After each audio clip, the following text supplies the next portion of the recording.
경제에 취한다. 경제 이야기가 술술 풀리는 김광석의 경제포차 김광석입니다. 오늘 경제포차에 찾아주신 술 손님은요, 국내 최고의 에너지와 자원 전문가 양수영 박사님이십니다. 한국석유공사 사장 역임하셨고 대우 인터내셔널 부사장 시절에는 또 미얀마 가스전 개발을 성공적으로 이끄시기도 했습니다. 모시게 되어 영광입니다. 예, 안녕하세요. 제가 무릎 꿇고 방송해야 되지 않나. 아이고, 별 말씀을. 영광이고요. 예. 오늘 경제포차의 안주는요, 오늘의 책이죠. 세계 에너지 패권 전쟁입니다. 당군 할아버지께서 네. 혹시 부동산 사기 당한 거 아니냐, 뭐 이런 밈이 돌기도 합니다. 네네네. 왜, 뭐 죄송한 표현이지만, 왜 우리나라가 네. 기름 한 방울 안 나는 나라, 네네. 뭐 중국이 요소 공급 차단한다, 예. 그러면 온 나라가 휘청이는, 왜 이런 자원이 빈약한 이런 나라의 국가를 입지시켰을까 하는 의문이 듭니다. 어떻게 생각하십니까? 예, 우리나라 입지가 뭐 다른 측면에 좋은 점도 있겠지만 자원 측면에서 볼 때 조금 아쉽습니다. 네. 자원 중에서도 이제 광물 자원은 땅 속에 있는 이 마그마가 올라와서 되기 때문에 우리나라는 주로 화강암으로 되어 있죠. 네네. 그래서 광물 자원은 이제 많지는 않지만 곳곳에 있는데 석유 가스는 퇴적암에 들어 있습니다. 그렇죠. 근데 우리나라 육상에는 퇴적암이 거의 없어요. 그래서 석유 가스 측면에서는 우리 당군 할아버지가 입지를 좀 잘했다고는 보기 좀 곤란하겠네요. 좀 아쉽습니다. 그렇군요. 자, 그런 의미에서 이 자원 전쟁의 시대, 네. 우리가 이 시대를 어떻게 읽고 또 어떻게 대응책을 강구해야 될지 이런 부분들을 더 심도 높게 고민해야 되지 않을까 생각을 맞습니다. 합니다. 네. 자, 이제 말씀을 좀 나눠보고자 네. 하는데, 인류의 역사는 정말 끊임없이 반복되는 것 같아요. 네. 워낙 또 역사적으로도 이 에너지 전쟁의 역사, 자원 쟁탈전의 역사 잘 알고 계실 텐데, 역시 트럼프 미 대통령이 네. 기름을 부었습니다. 네, 맞습니다. 이 러시아 우크라이나 이 전쟁을 종전하겠다, 내가 중재하겠다 네. 라고 했는데 우크라이나의 지분을 요구했습니다. 바로 네. 히토류에 대한 지분을 요구하고 있죠. 네. 그뿐 아니죠. 뭐 그린란드를 내가 뭐 차지하겠다, 네. 뭐 또 가자지구 내가 점령하겠다, 이런 여러 가지 움직임 속에 분명히 자원이 네. 히토류라든가 그 밖에 자원이 내포되어 있다라고 생각을 해볼 수 있겠는데, 이런 트럼프의 행보는 결국 세계 에너지 시장의 최대 변수가 아닐까 이렇게 생각하는데, 네. 어떻게 바라보고 계십니까? 트럼프는 기본적으로 공짜로 주진 않고 네. 뭔가 좀 해주는 만큼 돌려받으려고 하죠. 네. 그래서 이제 우크라이나에 그동안 미국이 전쟁 지원을 많이 해줬는데 네네. 우크라이나에서 뭘 챙길까 하고 생각을 해보니까 우크라이나가 석유 가스는 그렇게 많이 나지 않습니다. 뭐 자체적으로 오히려 수입을 해야 될 입장이니까. 그렇죠. 근데 우크라이나는 광물 자원이 굉장히 많이 나오고 있습니다. 네. 그래서 그 중에서 특히 히토류에 그 트럼프가 좀 관심을 가진 이유는, 히토류라고 하면 이제 사람들이 흔히 흙 종류라고 생각하는데 히토류가 흙이 아니고 희귀한 금속입니다. 그렇죠. 그래서 히토류가 뭐 전자장비나 또 우주항공, 심지어는 또 군사 장비에 굉장히 많이 쓰이는 굉장히 중요한 금속류거든요. 네. 근데 안타깝게도 이게 중국에 한 60-70% 있어요. 그러니까 트럼프 입장에서는 이 히토류를 좀 많이 확보해야 되는데, 마침 우크라이나가 히토류에 많이 매장돼 있으니까 히토류를 포함해서 광물 자원을 좀 챙겨야 되겠다, 이렇게 해서 이제 욕심을 낸 거죠. 히토류 하면 저도 생각할 수 있는 것이, 만약에 우리나라에 네. 우리나라 이제 반도체 강국, 네. 자동차 강국, 네. 뭐 스마트폰이나 가전제품, 모바일 통신기기, IT 네. 뭐 이런 영역의 강국인데, 네. 그런 강국임에도 불구하고 네. 히토류 공급이 끝난다. 큰일 나는 거죠. 그러면 네. 어떻게 보십니까? 산업이 마비된다고 산업이 저는 마비되죠. 보는데요. 큰일 납니다. 예. GDP 규모를 만약에 추산한다면 네. 거의 0에 가까운 모습으로 가지 않을까. 그렇죠. 지난번에 우리가 요소수 그 별거 아니라고 생각했는데 요소수 난이 엄청나지 않습니까? 네네. 근데 히토류 같은 것은 그 우리나라 같은 그 IT 강국에서 네. 없어서는 하는 필수 광물이거든요. 예. 그래서 히토류를 이렇게 많이 확보를 해야 되는데 이게 극히 제한돼 있어요. 맞아요. 그래서 앞으로 우리가 생각할 때 그 에너지를 쓰는 쪽만 생각하는데, 에너지 자원을 확보하는 것은 그냥 당연히 있다고 생각하는데 이제부터 좀 심각하게 생각해야 됩니다. 에너지와 자원을 어떻게 안정적으로 공급할 것인가. 그렇죠. 그게 국가의 정책 중에 중요 정책 중에 하나가 돼야 된다고 생각합니다. 우리 박사님 뵙고요. 네. 제가 생각하던 우리나라의 아젠다, 네네. 저는 국가 비전 혹은 전략으로서 그냥 아젠다로 끌어올려야 된다고까지 생각하고 네, 맞습니다. 칼럼도 그렇게 썼는데 네. 그래도 같은 생각을 하시는 우리 전문가분을 또 뵈서 예. 제가 한 잔을 청하고 싶습니다. 예, 감사합니다. 저희가 예. 이 술 마시면서 하는 방송인데 네네. 예, 한 잔, 예, 감사합니다. 예. 예, 한 잔 청하도록 하겠습니다. 그 조금 전에 질문하신 것 중에. 네, 너무 급하셔요. 그래요? 우리 제작진이 안주를 이렇게 준비해 주세요. 예, 알겠습니다. 천천히. 안주를 하나씩 드세요. 안 드시면 제가 먹여드릴 예. 조그만 거 하나씩 이렇게 자, 찍어서. 알겠습니다. 이 먹으면 얘기를 못 할 텐데. 아닙니다. 원래 치맥 좋아하십니까? 예, 저는 아주 좋아합니다. 예, 아주. 저도 치맥 좋아하거든요. 에너지 한국의 어떤 비전을 설정하고 대응 전략을 고민하는데 오늘 한번 동료로서 치맥을 청해 보도록 하겠습니다. 예, 감사합니다. 자, 그러면 제가 질문 드릴게요. 예. 트럼프가 말이죠. 국가 비상 사태를 선언했습니다. 네. 그동안 행보를 봐도 네. 세계 최대 원유 생산국 아닙니까? 지금 최대 그렇죠, 생산국. 지금 최대 생산국이죠. 네. 그런데 그 일일 최대 생산량이 있는 이 미국이 그동안에는 최대 에너지 또 소비국으로서 네. 자국 내수용으로 에너지를 생산해 왔다가 네. 지난 2, 3년 전부터 수입량보다 수출량이 많아지는 네. 순수출 국가가 됐습니다. 네, 맞습니다. 근데 그 순수출액은 얼마 되지 않습니다. 물론. 그런데 이제 에너지 비상사태를 선언하고 더 적극적으로 에너지 개발을 착수해서 수출을 더 많이 늘리겠다라는 네. 방향성을 제시한 상황이라고 해석하고 있거든요. 네. 자, 이렇게 트럼프 2기의 에너지 정책에 관한 강한 이런 드라이브. 네. 지금 써주신 세계 에너지 패권 전쟁에 어쩌면 가장 중요한 이 서문이 될 것 같은데 네. 어떻게 보십니까? 이런 경과를. 기본적으로 트럼프는 기후변화에 대해서 사기라고 좀 생각을 하고 있거든요. 네. 그래서 그동안 이제 석유 업계가 환경 문제라든가 이런 기후변화 때문에 조금 침체된 건 사실입니다. 근데 트럼프는 이제 그건 사기다. 미국의 경쟁력을 강화하기 위해서 석유, 천연가스를 더 많이 생산해야 된다고 하고 있습니다. 네. 근데 저는 미국의 석유와 천연가스 생산이 어느 정도는 늘어날 것입니다. 네. 트럼프가 생각하는 건 뭐냐면은 석유를 더 많이 생산해서 유가를 낮춰서 네. 미국의 산업 경쟁력을 높이겠다. 네. 그게 트럼프의 생각이죠. 그렇죠. 근데 이제 미국 같은 경우는 석유와 천연가스를 공기업이 하는 게 아니고 다 민간회사가 하거든요. 네. 그래서 미국이 2000년 교수님 말씀하신 대로 그동안 석유가스를 수입을 하다가 2010년대부터 셰일혁명, 예. 셰일혁명이 일어나서 석유가스를 많이 생산을 했죠. 네. 그래서 그때 너무 많이 생산이 돼가지고 2014년, 15년에 네. 유가가 폭락을 했습니다. 물론 전 세계적으로 세계 경제가 좀 침체된 영향도 있고 또 하나 그게 트리거 역할을 한 게 미국의 셰일혁명이었어요. 그렇죠. 그래서 그 메이저 회사들은 살아남았지만은 중소 석유 업계들이 많이 도산을 했습니다. 네.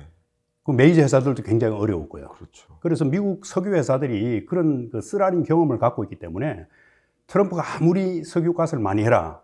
트럼프가 지난 대선 기간에 뭐라 그러냐면 드릴 베이비 드릴. 네. 얘들아 시초하자 이런 네. 뜻입니다. 예. 그런데 석유 회사들 입장에서는 시초해가지고 유가가 떨어지면은 많이 팔아도 남는 게 별로 없다 이거죠. 네, 더군다나 셰일 가스 같은 경우는 중동에 있는 유전하고 다릅니다. 중동에 있는 초대형 유전에는 이 구멍을 하나 뚫어 놓으면은 기름이 쭉 올라와요. 네. 생산 코스가 얼마 안 듭니다. 네. 근데 셰일 가스는 여러 시추공을 많이 뚫어서 수압 파쇄를 해야 되기 때문에 비용이 많이 들어요. 네. 그래서 유가가 떨어지면은 그 셰일 가스 업체들은 채산성이 안 맞아요. 그렇죠. 그래서 저는 트럼프가 저렇게 드라이브를 걸어도 과연 미국 석유 업계가 어느 정도는 늘어나겠지만은 네. 그렇게 생산을 굉장히 느려서 유가가 떨어지고 이런 일은 없을 것이다. 네. 근데 적어도 이제 트럼프가 있는 기간에는 중동에서 뭐 원유를 감산한다 해가지고 그 유가가 이렇게 올라가고 하는 이런 것은 트럼프가 못하게 할 거다. 그렇죠. 미국에서 어떤 그 유가를 갖다 안정적으로 할 수 있는 생산할 수 있는 여건이 있으니까요. 네. 그래서 어쨌든 트럼프가 이제 등장해서 그 미국산 셰일 가스나 셰일 오일 수출을 이렇게 수입을 강요를 할 거고, 네. 그래서 전 세계 국가들이 수입국들이 좀 압박을 받을 거고요. 또 하나 이게 탄소 감축이라는 전 세계적인 흐름에 트럼프가 굉장히 반대를 하지 않습니까? 네. 그래서 하여튼 세계 에너지 시장과 탄소 업계에서 굉장히 큰 변화가 있을 거라고 저는 생각을 합니다. 아, 네. 좋은 그 고견 주셔서 감사합니다. 예, 예. 워낙 박사님께서 이 에너지 패권 전쟁에 대한 고민을 많이 하셨으니까 네, 네, 네. 그런 훌륭한 고견을 주셨습니다만 예. 저도 한 토론자로서 네, 네, 네, 잠깐 네. 진행자가 예, 아닌 예, 예, 예, 토론자로서 네. 제 의견을 또 하나 보태해 보도록 하겠습니다. 네. 트럼프의 머릿속에 뭐가 있을까? 트럼프는 어떤 속내를 가지고 있을까? 네. 워낙 인플레이션을 감축시키겠다는 의지를 그렇죠. 네. 표명을 해왔습니다. 네, 네. 근데 인플레이션을 감축시켜야 서민들이 좋아하겠죠. 네, 네. 아, 이제 생활비 기후로부터 벗어나겠구나. 네. 근데 그것보다 또 한 단계 중요한 것은 물가 안정을 유도해야만 그렇죠. 트럼프가 그토록 원하는 예. 금리 인하가 가능한 거야. 제로 네, 네. 금리 환경을 만들 수 있는 것은 네. 금리 인하해라라고 압박한다고 금리 인하하는 것이 아니라 네, 네. 금리를 결정하는 연준이 봤을 때 네. 물가 상승률 떨어지다 못해 심각하게 목표 물가마저 밑으로 밑도네 네. 라는 환경을 봤을 때 금리 인하가 대조적으로 일어난다라고 볼 수 있겠죠. 네, 네. 그래서 저는 이 원유를 적극적으로 공급하고 그것으로 인해 물가가 하향 안정화되는 글로벌 인플레이션이 하향 안정화를 유도시키는 네. 그래서 결국 원하는 제로금리 환경을 유도하는 네, 네. 그것을 한 가지 그림 그리고 있다. 네. 한번 역사를 되돌아보시면 네. 아마 더 잘 아시겠지만 오일 쇼크가 일어났을 때 인플레이션이 야기됐거든요. 네, 네, 네. 그 고물가에 대응하기 위해 고금리를 도입했어요. 네. 21.5%였습니다. 미국이. 네.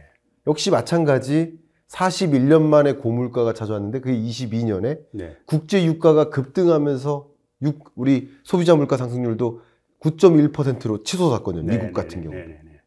그러니까 이런 것을 반복해서 우리가 들여다보면 물가 안정에는 에너지 가격 안정만큼 즉효약이 없다. 네. 동의하십니까? 예, 동의하죠. 그러니까 그것이 또 하나 깔려 있다는 네. 의견도 갖고 있고요. 네. 제가 두 번째 의견을 하나 드리겠습니다. 결국 에너지 패권 전쟁에서 이 시장을 장악해야만, 네. 그러니까 미국의 시장 점유율을 늘려야만 내수용이 아니라 네, 네. 글로벌 에너지 시장에서 미국 마켓 쉐어가 커져야만 네. 이제 가격을 스스로 결정할 수 있는 능력이 생기는 거죠. 네, 네. 오펙 플러스가 갑자기 감산한다. 그것 때문에 국제 유가가 출렁인다든가 이런 네. 일을 못하게 네, 네. 일단 시장에 많이 진입해서 네. 그리고 미국산 소위 오일이나 가스가 전체 에너지 시장에서 많은 비중을 차지하는 미국 네. 시장을 제외하고도 네, 네. 그러면 가격 결정력이 생기니까 네, 네. 그러니까 시장을 먼저 진입한 다음 네. 가격을 나중에 올려놓는 네, 네, 네. 그런 그림도 그릴 수 있지 않을까 생각합니다. 네. 혹시 저는 이런 생각인데 네, 네. 뭐 동의도 좋으시고 네. 반대 의견도 좋으신데 어떤 혹시 견해를 갖고 계세요? 지금 트럼프가 유가 안정을 통해서 인플레이션을 안정시키겠다. 그건 저는 100% 동의합니다. 아, 네. 예, 그건 당연히 이제 트럼프의 기조에는 그게 깔려 있죠. 네. 그래서 이제 그 방법으로 트럼프는 석유 회사에 그동안 가해졌던 각종 규제를 풀어주겠다. 네. 그렇게 해서 이제 석유 가스를 많이 생산하겠다고 하는 게 트럼프의 생각이죠. 네. 그래서 제가 단지 한 가지 우려하는 것은 네. 트럼프가 그런 정책을 한다 하더라도 이제 유가 하락이라는 것을 석유 업계가 과연 받아들일 것인가. 그렇죠. 유가 하락을 감소하고 석유를 증산할 것인가. 네. 여기에 대해서는 저는 조금 퀘스천 마크가 있다. 그렇게 말씀을 드리는 겁니다. 그러니까 미국이 생산량을 늘려나감에 따라 네네. 그럼 국제 유가가 하락하는 것을 받아들이고 싶지 않기 석유 업계는 때문에 싫죠. 석유, 예. 그러니까 당연히 다른 산유국들은 감축을 또 단행하겠다. 그렇죠. 그럴 수도 라는 있죠. 시나리오를 네. 생각하시죠. 예. 좋은 의견이시고 네. 지금 미중 무역 전쟁 예. 또 미국이 뭐 중국을 비롯한 세계 많은 국가들의 EU에 대해서 캐나다와 멕시코에 대해서 뭐 보편 관세, 상호 관세라는 네. 표현까지 내걸면서 무역 전쟁을 강하게 드라이브를 걸고 있는 모습입니다. 네. 그런데 중국에 대해서 생각했던 것보다 강한 드라이브를 못 걸고 있는 모습인데 네. 아마도 저의 추측으로는 중국이 만지작거리고 있는 카드가 하나 있어요. 그게 바로 맨 처음 말씀 나눴던 히토류 공급 차단. 네. 이 히토류 공급 차단이라는 카드가 있기 때문에 네. 미국으로서는 정말 강하게 미중 전쟁을 이어가기는 어렵지 않을까라는 네. 관측도 저는 하고 있습니다. 네. 이 자원 쟁탈전의 역사 이게 네. 쭉 들여다보면 혹시 박사님께서 네. 좀 재미있었던 예. 하나의 역사적 사례 네네. 말씀해 주실 수 있을지 궁금합니다. 예. 몇 가지 얘기해도 될까요? 예. 예. 많이 우리가 그 학교 다닐 때 배웠던 그 알자스 로렌이라는 게 있죠. 네. 프랑스하고 독일 사이에 있는 지역에. 네네. 그게 왜 계속 분쟁이 일어났냐면은 그 지역에 석탄이 많이 나요. 네. 석탄과 철광석이. 그래서 그 산업혁명이 일어나고 나서 석탄을 확보하기 위해서 유럽 열강들이 굉장히 열심히 이제 그 서로 경쟁을 했죠. 네. 그런데 독일이 거기를 먼저 점령을 했어요. 네. 그래서 알자스 로렌 지방을 독일이 점령하면서 1차 산업혁명 이후에 독일이 굉장히 빨리 공업화를 이룰 수 있었습니다. 네. 태평양 전쟁도 마찬가지입니다. 태평양 전쟁을 이제 일본이 일으킨 원인이 됐던 게 일본이 그 인도네시아의 보르네오 지역의 원유를 유전을 갖다가 뺏으려고 한 거죠. 그래서 일본이 그 교두보로 삼기 위해서 베트남을 먼저 쳐들어갔습니다. 베트남 쳐들어가니까 미국이 일본에 대해서 금수 조치를 취한 거죠. 네. 그래서 이제 태평양 전쟁 기간 동안에 미국이 일본의 유조선을 집중적으로 공격을 했어요. 네. 결국 일본의 해군의 기동력이 약화돼 가지고 일본 패전까지 이어졌고요. 한 가지만 더 말씀드리면은 고르바초프의 그 페레스트로이카라고 기억하시죠? 예. 개혁 정책이요. 네. 그러니까 고르바초프가 소련의 그 마지막 서기장으로서 소련의 경제를 부흥시키고자 페레스트로이카라는 개혁 정책을 도입을 했습니다. 네. 도입을 했는데 그게 이제 물론 뭐 좋은 의도로 가지고 했는데 해필 그 소련 경제를 지탱해 주는 게 뭔지 아십니까? 에너지 아닙니까? 에너지죠. 예. 석유하고 천연가스인데 네. 고르바초프가 집권하고 나서 유가가 폭락을 했습니다. 네. 유가가 한 10불대 하다가 중동에서 석유 파동이 나서 한 30불대까지 올라갔는데 네. 고르바초프가 집권한 직후에 이 공급이 과잉이 되고 유가가 한 10불대로 떨어졌어요. 소련이 난리가 난 거죠. 생필품 부족 사태가 나가지고 막 긴 줄을 서고 그러다 보니까 이제 민심이 흉흉해지고 쿠데타가 일어나고 그래서 모스크바의 어떤 영향력이 약해진 틈을 타서 그 소비에트 연방에 있는 공화국들이 독립을 하고 동구권이 위성 국가들이 다 민주화가 되고 결국은 그 소비에트 연방이 무너진 방아쇠 역할을 한 게 유가 하락이었습니다. 그만큼 이 에너지라는 게 전 세계 역사에서 얼마나 중요한 역할을 했는지 알 수가 있죠. 네. 야, 정말 역사적으로 여러 전쟁이나 이벤트들이 에너지 쟁탈전과 뗄래야 뗄 수 없는 관계에 있다. 예. 여러 사례들을 지금 제시해 주셨고 예. 지금의 또 러우 전쟁이나 미중 패권 전쟁 안에도 에너지라는 것을 빼놓고 이야기할 수는 없다. 네, 이렇게 네. 생각을 좀 해볼 수 있는 것 같습니다. 네. 그러면 이제 궁금한 것이 앞으로 네. 이런 세계 에너지 패권 전쟁의 향방은 어떤 모습일까? 이 부분들이 제일 궁금해 하실 것 같습니다. 우선 이제 사람들이 착각하는 것 중에 하나가요. 저는 착각이라고 감히 얘기를 하고 싶습니다. 네. 앞으로 석유와 천연가스를 안 쓰게 될 거다 이런 얘기를 많이 해요. 네. 지금 전 세계적으로 석유, 천연가스, 석탄을 포함해서 화석 에너지가 81%가 됩니다. 네. 석유, 천연가스가 한 60% 정도 되고요. 예. 엄청나게 많은 석유와 천연가스를 쓰는데 전기 자동차를 이제 앞으로 늘어나고 재생에너지가 늘어나서 석유와 천연가스를 쓰지 않는 시대가 올 거다고 생각을 하는데 네. 전 세계 석유, 천연가스 수요가 줄지 않습니다. 계속 늘어나고 있습니다. 네. 그래서 제가 그 다음에 또 중요한 건 뭐냐면은 그동안 이제 40년 고갈설이라고 기억하시죠? 네. 지금부터 40년 전에 1970년대에 뭐라고 했냐면은 앞으로 40년 뒤에 석유가 고갈될 것이다. 이게 40년 고갈설입니다. 근데 지금 아직도 석유가 많이 있죠. 네. 심지어 조금은 이제 지금은 남아있는 석유가 거의 한 7, 80년 남아있다고 보고 있습니다. 그러니까 사람들이 석유랑은 고갈되지 않는구나. 계속 나오는구나 생각을 하는데 그동안 세계 석유 수요가 계속 증가함에도 불구하고 석유가 고갈되지 않은 이유는 새로 많이 찾았기 때문이거든요. 그렇죠. 그래서 제 같은 사람을 이제 그 석유 탐사하는 사람을 영어로 오일맨이라고 합니다. 네. 오일맨. 이 오일맨들이 전 세계 정글, 사막 뭐 곳곳에 다니면 석유를 찾아서 수요를 계속 충족시켜 왔는데 네. 최근에 보면은 새로운 신규 유전 가스전 발견하는 게 굉장히 적어졌어요. 네. 이전에 비해서. 예.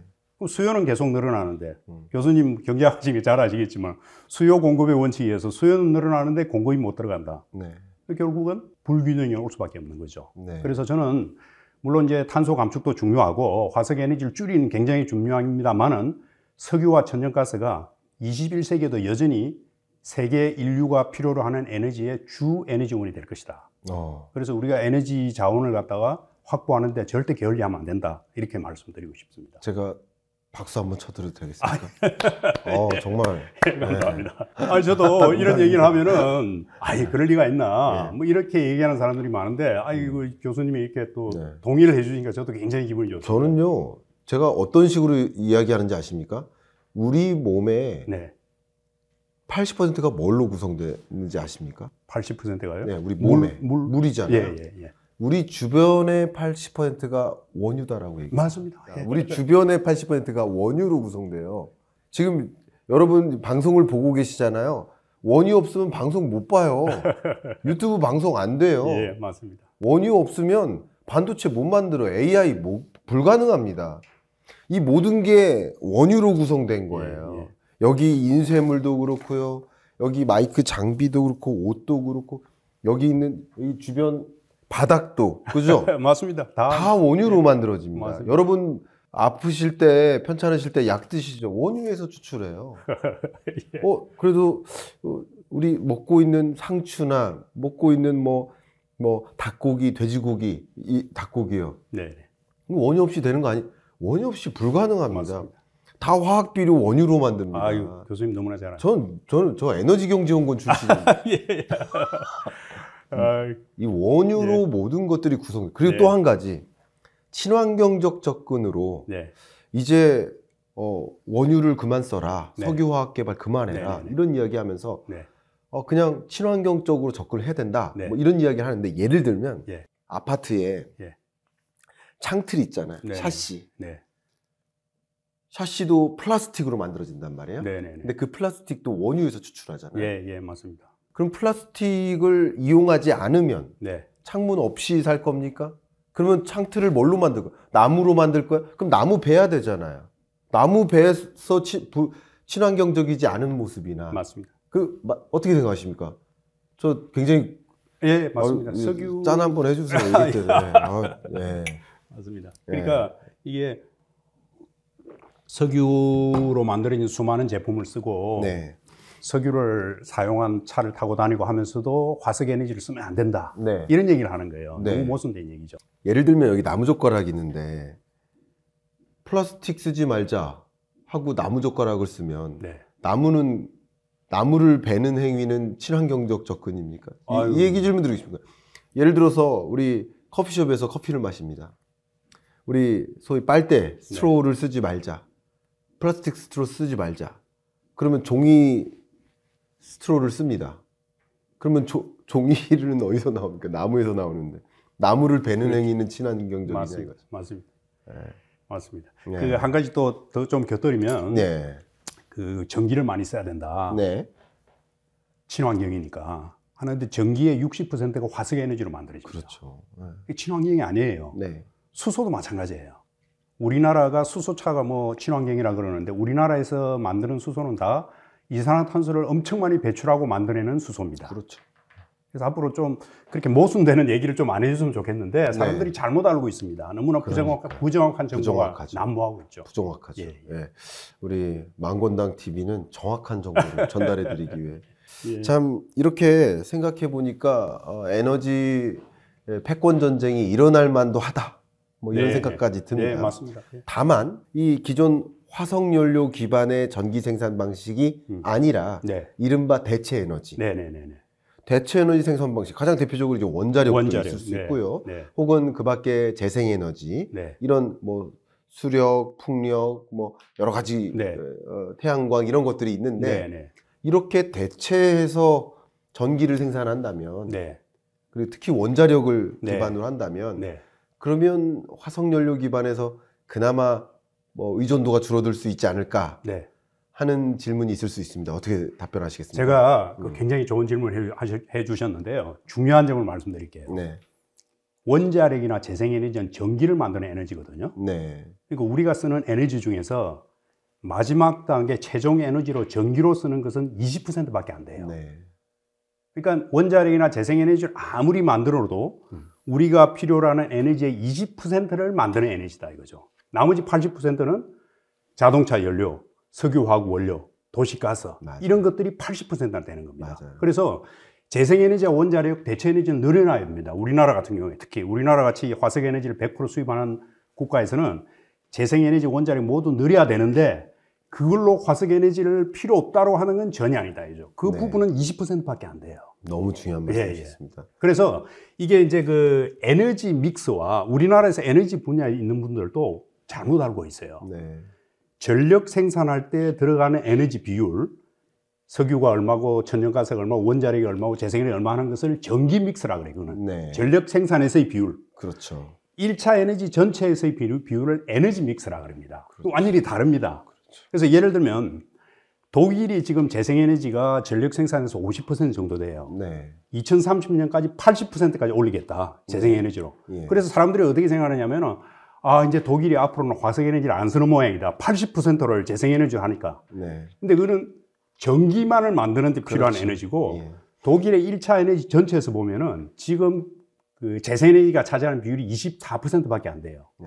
이걸 80%로 올려도 전력 생산에서 네. 1차 에너지에서 재생에너지가 차지하는 비율은 40%밖에 안 됩니다. 그렇죠. 여전히 독일은 화석 에너지를 많이 수입할 수밖에 없어요. 그래서 에너지 믹스와 전기 믹스를 차이를 혼돈하는데 네. 전기만을 만드는 에너지다. 그걸 네. 염두에 둬야 됩니다. 아, 네. 예. 예, 정확한 정보를 또 공유해 주셔서 정말 감사하고요.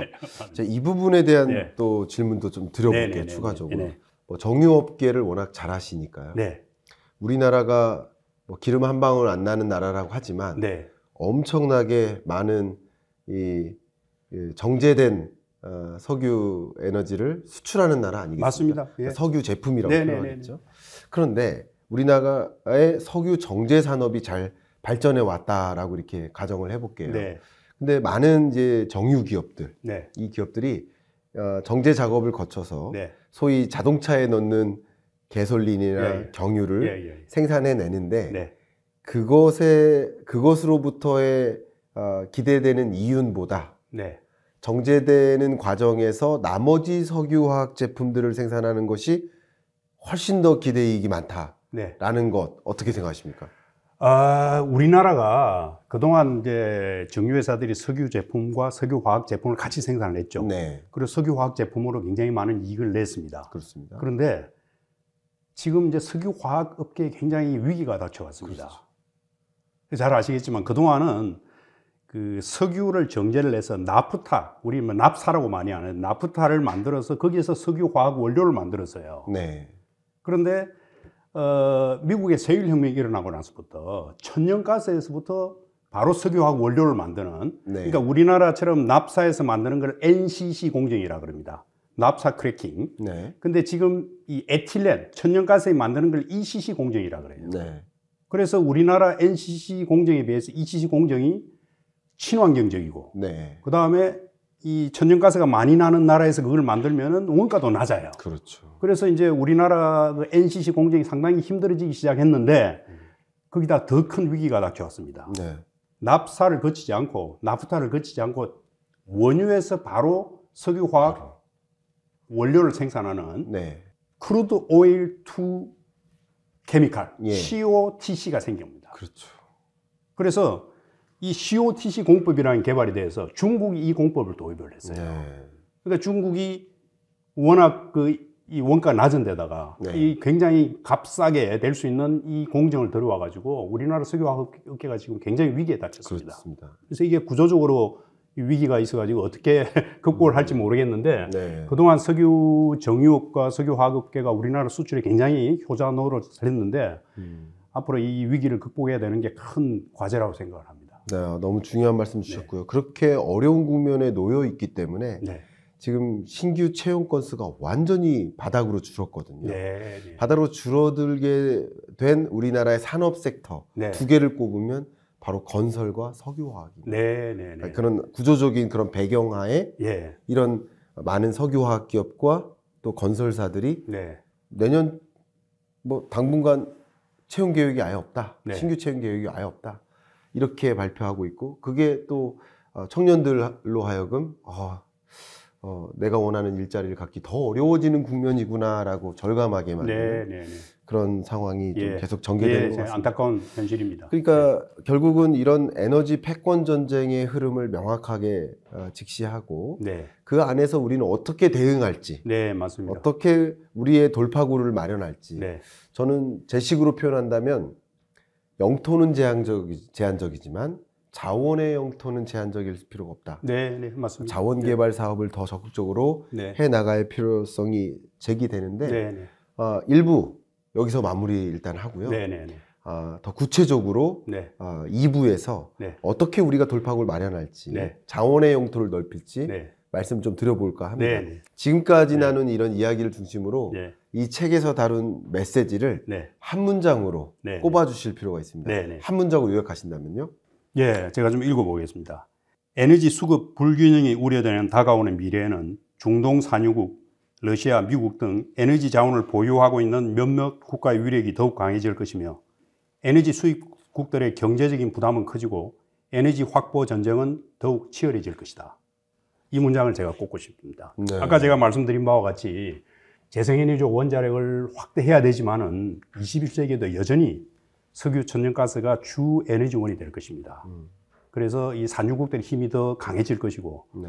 또 에너지를 수입하는 우리나라 같은 경우는 굉장히 입지가 약해질 것입니다. 그렇죠. 그래서 앞으로 우리나라에서 이런 걸 잘 생각해서 정책의 방향을 좀 잡아야 될 것이라고 저는 생각합니다. 네, 우리 한국 경제가 갖고 있는 하나의 형용사죠. 자원 빈국. 네, 자원 빈국으로서 이런 자원 전쟁 속에서 어떻게 대처해 나갈지 네, 고민을 더 해봐야 되는데 그 고민은 2부에서 좀 집중해 네. 보도록 하겠고 네, 여기서 에너지 패권의 현주소를 잘 짚어보는 시간을 마무리해 보도록 네. 하겠습니다.